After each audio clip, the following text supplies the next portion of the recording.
आज हम लोग के बीच मिस्टर नरेंद्र बहादुर जी हैं और आप एक लाइब्रेरियन हैं और master of library in science आपने एंड इंफॉर्मेशन साइंस आपका क्वालिफिकेशन है। एक बहुत ही अच्छे जानकार हैं कैसे जो है बुक के साथ रहा जाता है, कैसे बुक्स को अरेंज किया जाता है, बुक्स को कैसे पढ़ा जाता है। क्योंकि मैंने भी बहुत से कवियों से सुना है, एक कवि ने तो कहा था कि books are the never failing friends. किताबें तो ऐसी होती हैं जो कभी इंसान को धोखा देती ही नहीं। एक इंसान धोखा दे सकता है इंसान को, लेकिन किताबें कभी धोखा नहीं देती। तो सर हम लोग आपसे जानना चाहेंगे, हमारे जो दर्शक हैं वो भी जानना चाहेंगे कि हमें कैसे किताबों से दोस्ती करना चाहिए, कैसे पढ़ना चाहिए और कैसे अरेंज करना चाहिए। देखिए, किताब तो सबसे पहले अरेंज की बात कर लेते हैं। हमें किताबों को इस तरीके से रखना चाहिए कि अगर हम किसी भी किताब को उठाने जाए तो इजीली एकदम सिंपल वे में हमारी किताब को कोई भी वहाँ से पिक कर सके।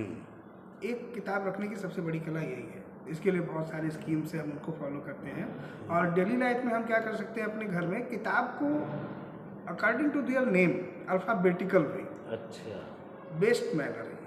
अगर आप घर में रख रहे हैं तो सीधा सा बस यही करिए, किताब का जो अल्फ़ाबेटिकली आप रखिए ताकि कोई भी आए इजीली उस बुक को आराम से वहाँ से पिक कर सके। हम किसी को अगर बताएं भी तो वहाँ से आराम से बिना देखिए, किताब जब आप एक तरीके से संभाल के रखेंगे तो सारे लोग जो किताब यूज कर रहे हैं वहाँ पहुँचेंगे तो उन्हें खुद ब खुद दिखेगा किताब कहाँ है। सही बात है। और हमें हमारा समय भी तो बचेगा, क्योंकि मैंने देखा है कि अक्सर बच्चों को मैंने देखा है कि वे बुक खोजने में समय लगा देते हैं। अरे कहाँ रखा गया, कहाँ रखा गया। इट मीन्स जो है कि अगर उनको अच्छे से पता हो कि बुक को कैसे हमें सुरक्षित रखना चाहिए, कैसे रखना चाहिए, अगर एक अरेंजमेंट पता हो तो उनको उनका हाथ केवल वहीं पे जाएगा।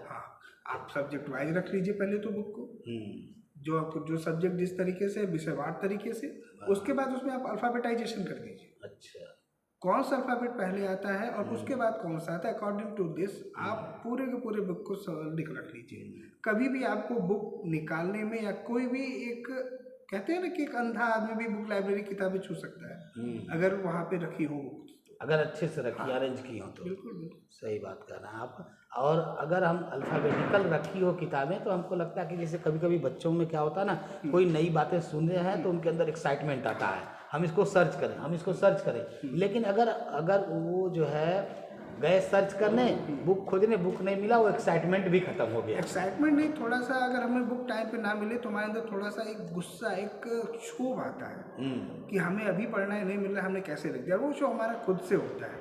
तो उससे बचने का सही तरीका है बुक किताबों को एक तरीके से सजा के रखें। आप सजा के रखेंगे, किताबें आपको सजा देंगी। सिस्टमेटिक रखें। बिल्कुल बिल्कुल। और सर बुक से मतलब कैसी बुक आज के जनरेशन को पढ़नी चाहिए? देखिए, पहली बात तो अगर आप 12वीं तक हैं तो आपको मैं सबसे पहले ये कहूँगा कि हमारे 12 तक के बच्चों में सबसे बड़ी प्रॉब्लम आती है वोकैबुलरी की। सबसे बड़ी प्रॉब्लम है और इसी का एक रीज़न है हमारा स्पोकन कमज़ोर होता है।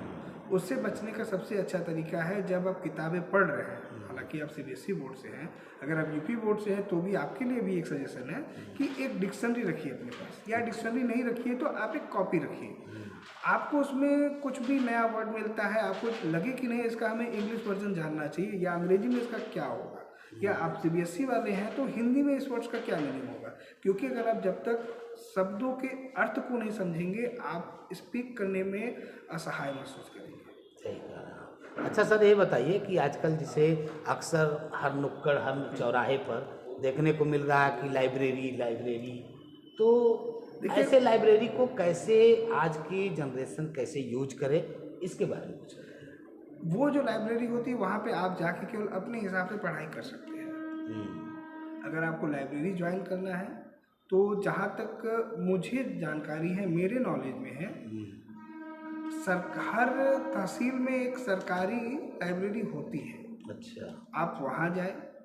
हर तहसील में? तहसील नहीं है तो आप लोग इसकी मांग रखें कि हमें हमारे यहाँ चाहिए। हालांकि हमारे उत्तर प्रदेश में लाइब्रेरी लेजिस्लेशन अप्लाई हो चुका है। अकॉर्डिंग टू दिस हर गांव में एक लाइब्रेरी होनी चाहिए, मगर अभी समय लगेगा इसमें। तो सरकार ने शुरुआती तौर पे इसका लक्ष्य बना के रखा है कि तहसील लेवल पे जिला तो इसके ऊपर आ जाता है। तहसील लेवल पे एक लाइब्रेरी बना के तहसील तो छोटा हुआ जिला से। हाँ, तो तहसील लेवल पे सरकार ने ये सुविधा प्रदान की है। अगर नहीं है तो आप संबंधित अधिकारी से मिले, वो बताएंगे कि क्या उसका है, कैसे है। तो इस तरह जो है लाइब्रेरी का यूज कर। और सबसे बड़ी बात, जहाँ सरकार पुस्तकें देंगी, तो सरकार का, मैं BHU से मैंने 1 साल की ट्रेनिंग की है, वहाँ की लाइब्रेरी हमने देखी है, तो वहाँ पे देखा है मैंने लाइब्रेरी का जो भंडार है किताबों का ना सर, मतलब उसमें जाने के बाद एक मज़ा ही आ जाता है। मैं आप सभी को एक बार सजेस्ट करूँगा कि सेंट्रल लाइब्रेरी BHU एक बार अवश्य जाए। अच्छा अच्छा, चलिए ठीक है सर, बहुत बहुत धन्यवाद आपका। और आप लोग कमेंट करें और अपने क्वेश्चन पुटअप करें, तो हम फिर सर से एक मीटिंग करेंगे और आप लोगों के क्वेश्चन का जवाब देंगे। थैंक यू सर आपका।